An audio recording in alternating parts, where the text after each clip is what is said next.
Hello, everyone, and welcome to my live. Every Tuesday here on YouTube, I go live at 1 o'clock Eastern, 10 a.m. Pacific to talk about all things CFO and advisory related. So if you have questions or comments, I want you to go ahead and leave those in the comment section below, and I will get them answered for you. So today, what I want to do is talk about how introverts can do selling successfully. Now, I got to tell you, I am an introvert. I am very much an introvert. I went into finance because I'm, not so loving of the people side. Numbers are much more comforting for me. But if I'm being completely honest, the fear of selling kept me from starting my own business for years. I mean, years and years. And luckily for me, fate stepped in and I figured out that my last job was no longer serving me. It just was not giving me what I needed. It was taking a lot. It was just time for it to be done. And so, as fate would have it, like I said, I decided to leave that job and I started my own business. Actually, this business. And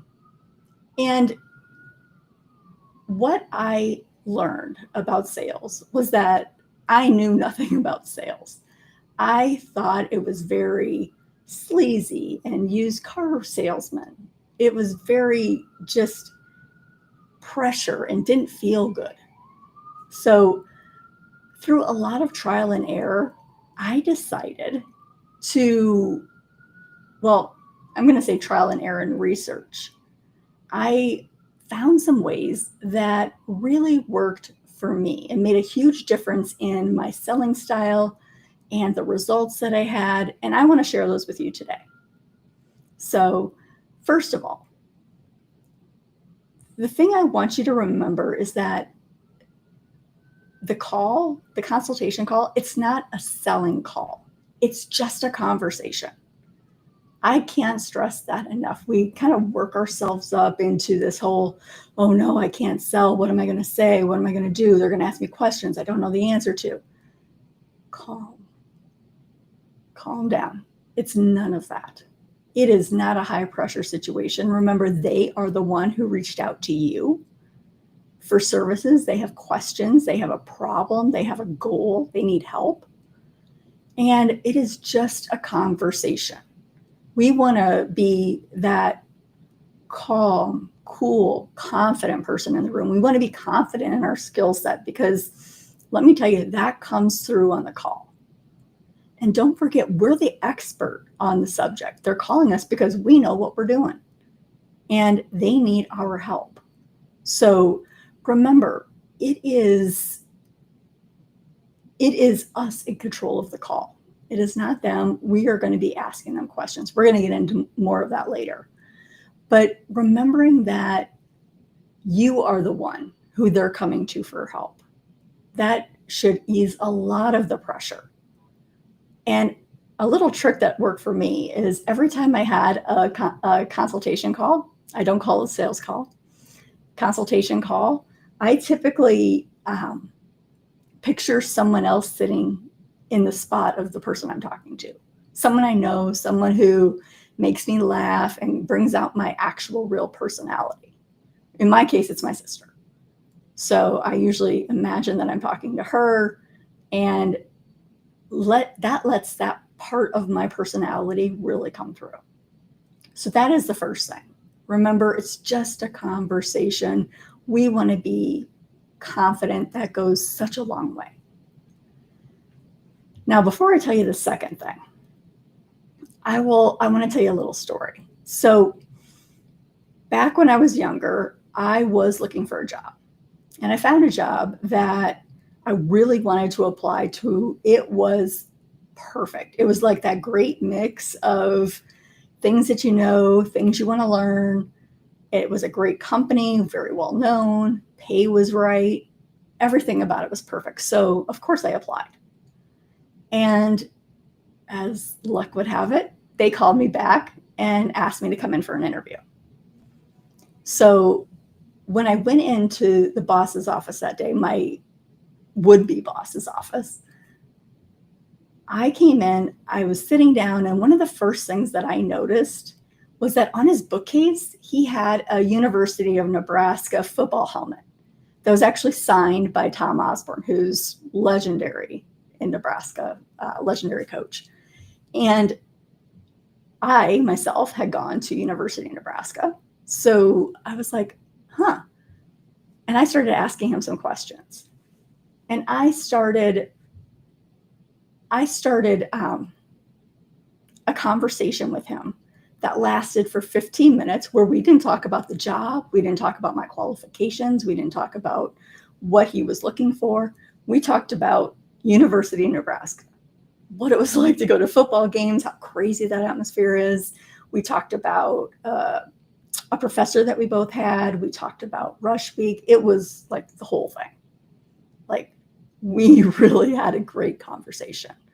And after that 15 minutes, we were like, okay, we should probably dig in and actually do this interview. So we did. And in my view, the interview went really well, really well. And so I was very excited. And what ended up happening was a couple of days later, that person that I interviewed with, my would-be boss, he called me. And one of the first things out of his mouth was, you know, I have to tell you, we hired someone for this role. And I was devastated, like devastated. It was the perfect job after all.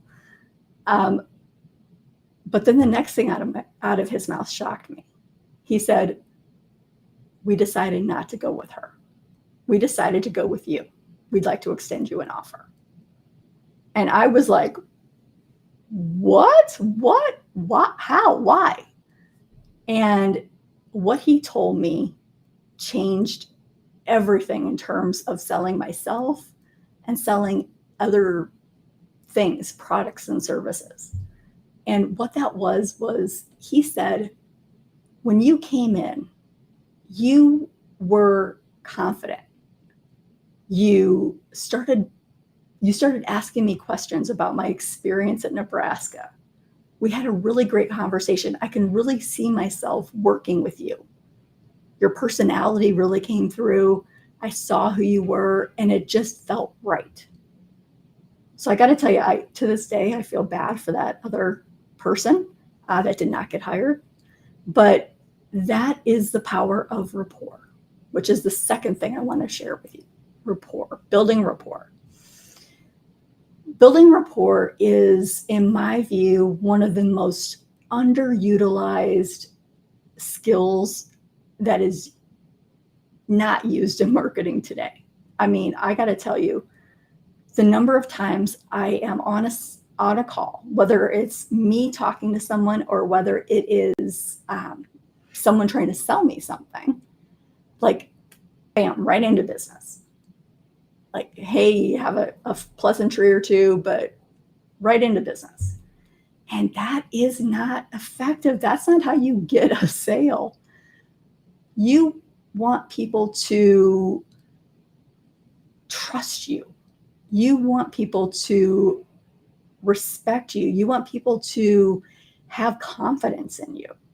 And one of the ways you do that is by finding some kind of a shared interest or something that you guys have in common. Even if you can't find something like that right off the bat, like I did with the University of Nebraska helmet, there's other things you can ask about. Where did you come from? Where are you living now? Do you like to travel? Where do you go? So continually trying to put that personal touch in, that is so important. We want to be personable and genuine on the call. We want our real personality to come through, not fake salesperson, our actual personality that's personable, that people love, that's genuine, that shows we care. We actually want to show them that we care about their business. That is such an important thing, rapport. All right, so the third thing, The third thing is asking questions. Asking questions is something that has helped me so much whenever there is a void in the conversation or when I'm trying to gather information. Asking questions, whether it be during the rapport part of the call or whether it be as you're trying to uncover what the problem or what the goal is, why it exists, how much it's costing them, what they've tried before. As you're going through the stages of a call, asking those questions is vitally important. I can't tell you. It shows the person on the other end of that phone that, hey, I really care. I'm asking you questions because I care. I want to understand your problem. I want to understand why your goal is here, why you've chosen this goal. People love that. That is the people who buy, people who feel genuinely cared about. So we want to ask thoughtful questions. And when I say thoughtful questions, I mean as insightful as we can get based on what they've said before. That requires that we have to listen. As introverts, one of our natural traits is being good listeners, active listening. And so we want to use that skill to really go ahead and ask those insightful questions. Not just because we have to ask questions, we need to check the boxes, but because we actually care. We want to know what's happening in the business and how we can help. Now, the other flip side of that is that sometimes coming up with questions can be a bit difficult. So here is a good rule of thumb, something that's helped me quite a bit. And it's just one word. Why? Why? What's causing that? Why is that happening? Why did you do it like that? Why couldn't we do it like this? Every time that person you ask a question, they give you an answer. If in doubt, ask the question why. It's like magic. Everyone, not only does it give you permission to dig deeper and really help uncover the root cause of problems, the exact reason why goals exist, but so it gives you permission not just to do that, but to show them that, hey, wow, this person really cares about understanding what's happening to me and my business. They care about my success because, a lot of people get on a call and they let the person on the other end lead the conversation. And that's not the case here. We are the expert, remember. And so we are the ones guiding the call. We are the ones who are asking the questions. While we're leading the call, they're doing most of the talking. People love to talk about themselves. We know that. So we want to give them an opportunity to do that, to talk about themselves, because you know how it is when people are talking about themselves, when people are talking in general, they have a tendency to lay out maybe some details that they weren't planning to say. And just because you keep asking that why, they're like, okay, it really gets them to stop and dig into whatever they are calling you about and all the things they've done to fix it that maybe haven't worked. So those are the three ways that I, as an introvert, have really, I found really successful in helping me develop my own sales style, and hopefully can help you too. So remember, it's just a conversation. Be confident, just a conversation. Number 2, rapport, the importance of building rapport. So important. And number 3, asking questions, showing that you care and not just showing that you care, but actually caring. We want to not put on a facade that we care. We don't want to put on a facade that we're interested and that we're personable. We want to actually be those things. Alrighty, so that is it for today. A couple of things. Number one, if you're interested in more content like this, if you want to know when I'm dropping lives, I'd ask you to go ahead and hit that subscribe button. That way you'll be notified of everything that's happening in the world of CFO and advisory. I would also ask if you are interested. I have an upcoming challenge where I am going to talk about a lot of things CFO and advisory related. Why business owners are so happy to pay those huge fees and what the opportunity looks like. We're going to talk about how to use a tool that will help you work efficiently and will wow your clients. And we're going to talk about how to find and land those high-ticket clients. So if you are interested in that, I have the link to the challenge. It is cfoadvisoryacademy.com/ it is not that. It is gamechangerchallenge.com / register. So you'll see the link here in the description section. If you have questions, if you have comments, if you have observations, leave them in the comment section. I'd love to hear them. I'd love to get you answers back to any questions that you have. I'd love to have a conversation. So, all right. Well, I had a great time. I will be back here next Tuesday for another episode of the CFO Insider, where we talk about all things CFO and advisory related. All right. Have a good week. Bye.